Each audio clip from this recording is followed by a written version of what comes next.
you said, hey, inflation's not coming. Inflation is here. Everything in America is more expensive. Goods, services, right. The whole 9 yards. And that's if you can get the good or service, because there's also a scarcity due to supply chain issues. So, if I'm a pessimist, which I am, second half of 2022 or Q1 of 2023, is there just this massive convergence of like, ooh, the tide went out, the government stopped spending money, everybody's looking around being like, oh, a gallon of milk, a gallon of gas, a car is 30-40% more than it used to be. Is that where we start to get the downward spiral of fear, lack of consumer activity, people not buying as much, and then we get a recession or a depression?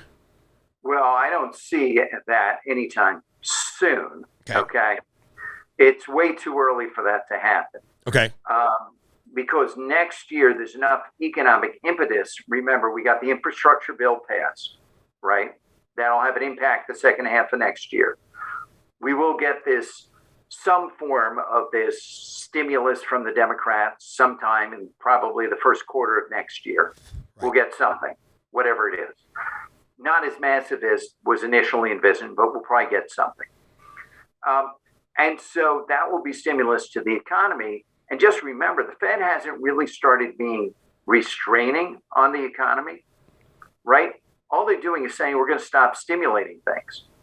And so the lag function on the Federal Reserve's actions is typically anywhere from 6 to 12 months, let's say 9 months. Got it. So let's say they stop putting money into the economy in March, okay, at the end of March, because that's basically what they said they're going to do.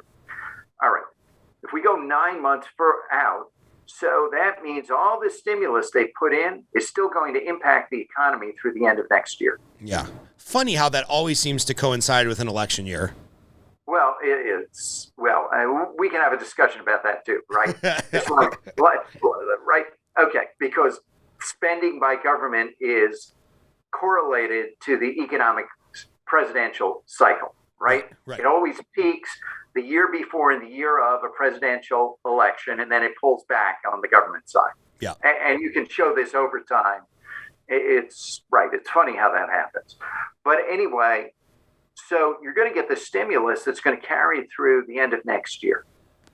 And if the Fed raises rates, let's say in May or June next year, right, which everyone expects, that really won't impact the U.S. economy till the first quarter of 2023.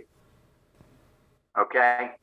Now, what will start impacting the economy is some of the stimulus money goes away, right? So if you look at the stimulus that went into, let's say, the healthcare.gov, which is the government, insurance marketplace, right?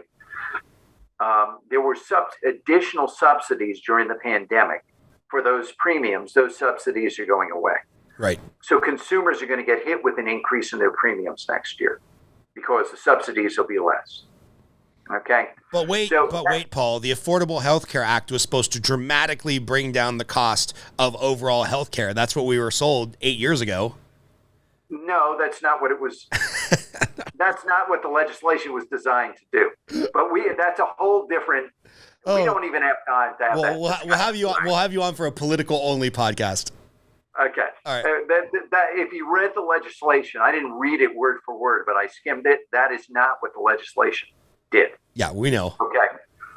The legislation had a big tax increase hidden in the way it was structured and a variety of other things we can talk about. It's one of the reasons the economy grew so slowly for a number of years after the Affordable Care Act was passed, was because it acted actually as a drag on the economy. Yeah. But that's a whole different discussion. conversation. We can get into a different time.